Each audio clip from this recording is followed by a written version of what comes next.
individual hands in wolf form, ridiculously powerful. So it took a while for them to find the middle ground. I think near the end of the game, there was a balance, because wolves, if left unattended, could really kind of clean up a battle.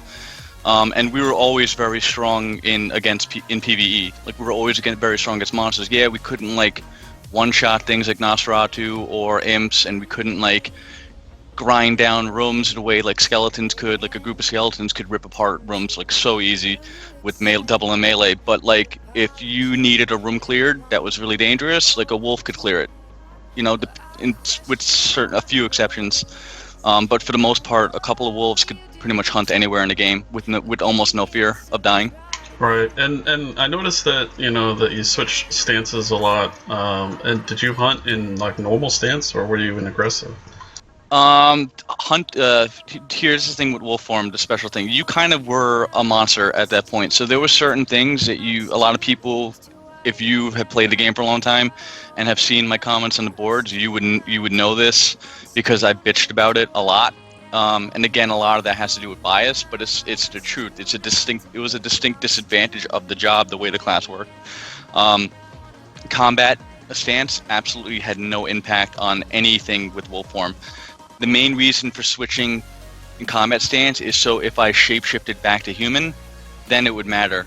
So if I needed to shape back to human real quick to drag people, then I wanted to make sure I was in combat parry. If I wanted to shapeshift back to human because I wanted to berserk someone for whatever dumb reason, or a monster, I would already be in combat aggressive. But as far as the wolf form itself mattered, combat stance had absolutely no impact.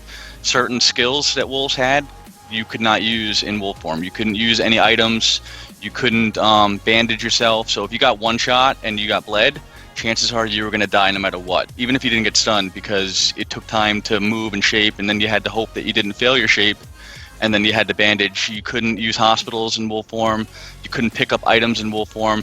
And again, there was advantages to that too. We didn't really care about weapons, so if you looked in my logs, I had gear really when I beat a boss and they ask you, for example, I beat we had an invasion, a planned event, and I beat a boss. So Dacus, who everyone I think knew was Durin at that time, asked me what I wanted as my event prize. And so I really didn't know what I wanted, but I asked for a shield, a holdable shield. And I think if you look in the log, it's Zoin's whatever head.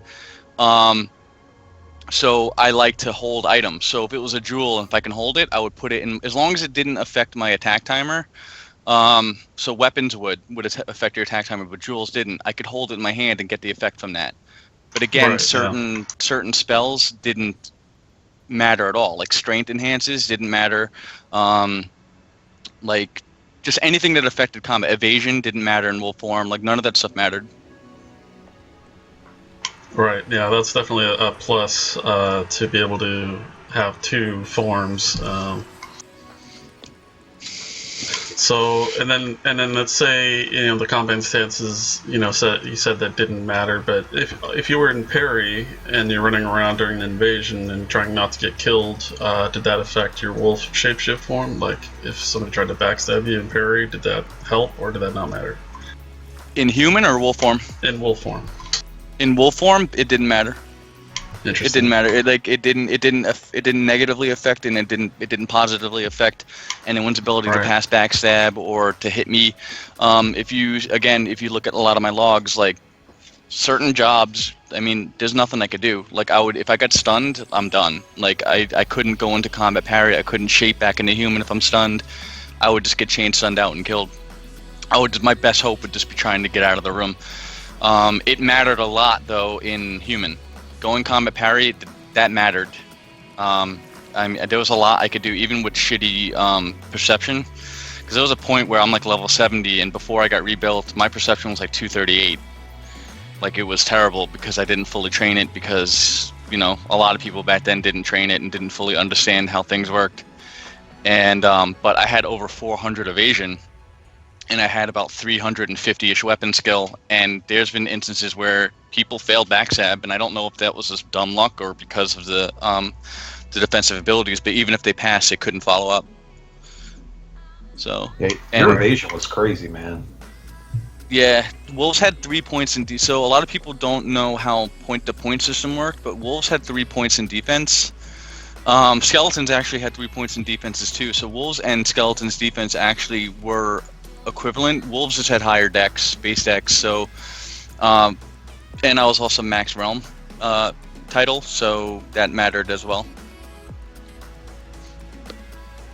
So the point system kind of worked like auto leveling, but not as good. Yeah. This goes back to your defense, your combat stance. Do you think that wolves should be able to apply combat stances to their wolf form? To me, it makes sense. Like a more aggressive wolf is going to do more damage. A more defensive wolf is going to be held back and not do as much damage. That really depends on how you. If you design the form like they were in DFC, that really depends on where you want to go with it. Because the way, it's to my understanding, and someone who knows better than me could chime in, but the way combat stances worked were it would take a portion of whatever your current weapon skill was and then attribute it to your defense or your offense. So if you went into combat parry, it would take 75% of your weapon skill. So if I had like 350% weapons and then pump that into my evasion. And that's kind of how it worked. It would go back and forth from that. So if you were in combat normal, then your weapon skill was normal, your evasion was normal, and if you went combat parry, then it would take a portion of your offensive ability and pump it into your defense. But again, the main issue with wolf form in DFC was the fact that accuracy was capped. If accuracy wasn't capped and you can give wolves their higher accuracy comparable to what their level should have been, then it kind of was moot. Do I think that they should be able to go in combat parry or defense? Maybe, but again, that's something that's going to have to be tested just to see how balanced it is. Like, I really don't know.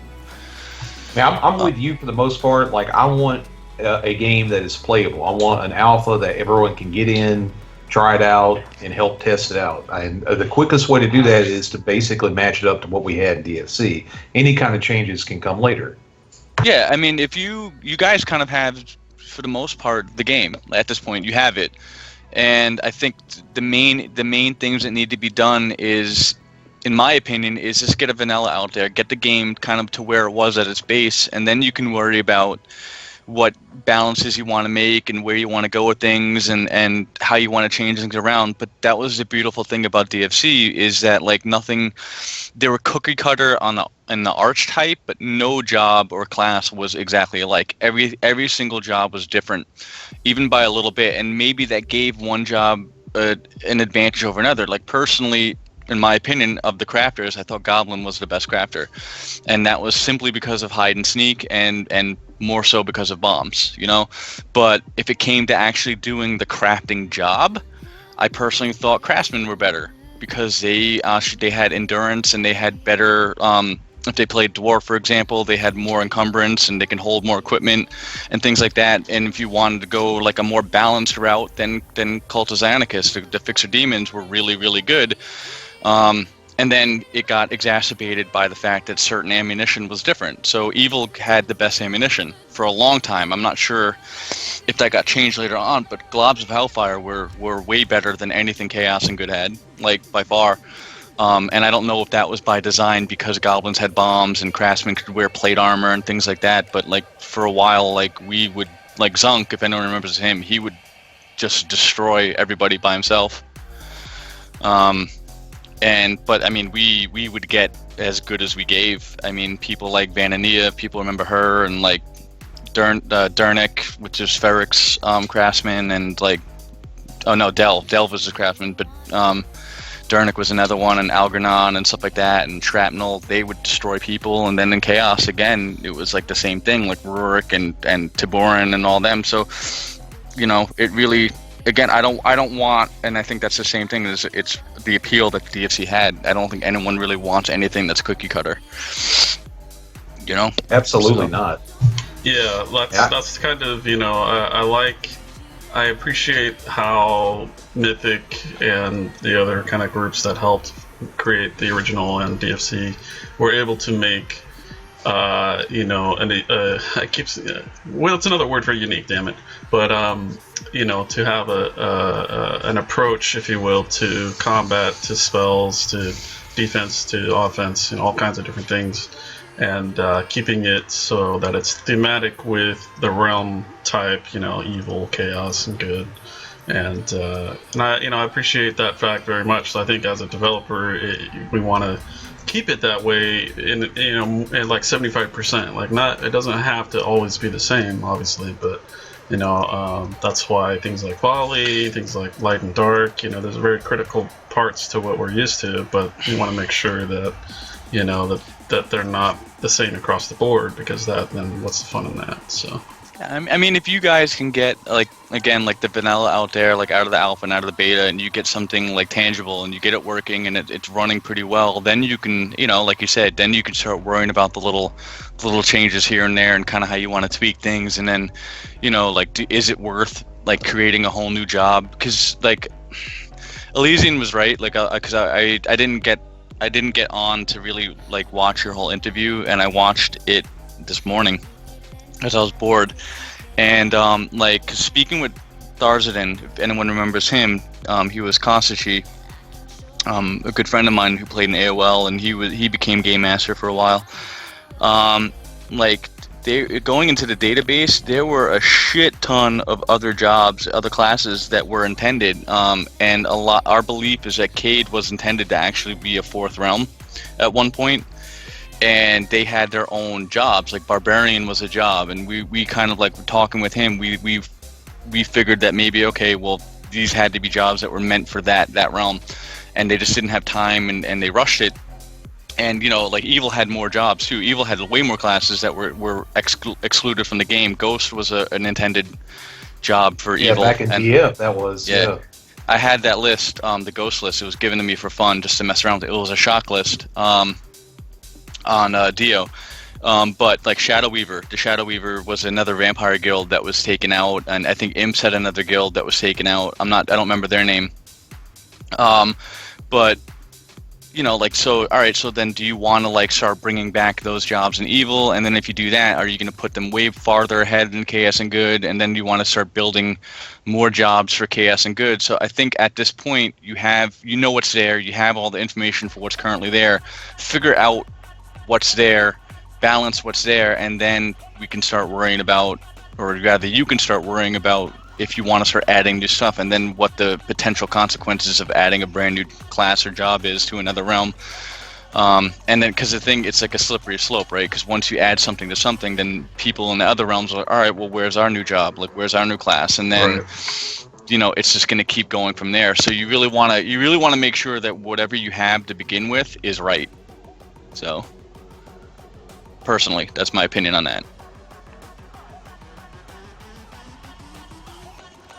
Did you happen to see anything in her log files or the game files that explains some of these guild choices that they had?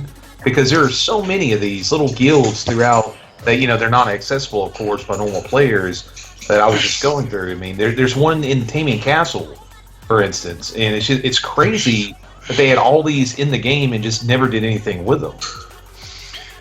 Well, here, let me preface this by saying, believe it or not, I have never been staff in DFC, or DF. Yes, I know. I've never been staff. What? I'm hanging up right now. I know. We thought we were the professional. I know.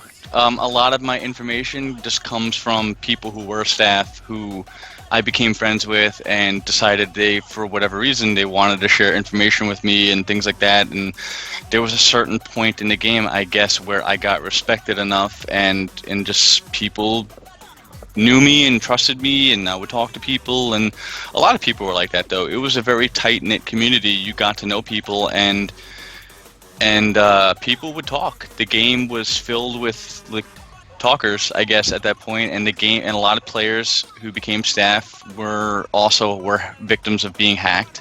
I know Wendy, if anyone remembers her, she had a GM named Pashka who was hacked, and a lot of information that the players didn't have at the time was taken maliciously or whatever as a result of those hacks. And but again, I mean, would we have the information that we have now about the game, and would you be able to rebuild the game?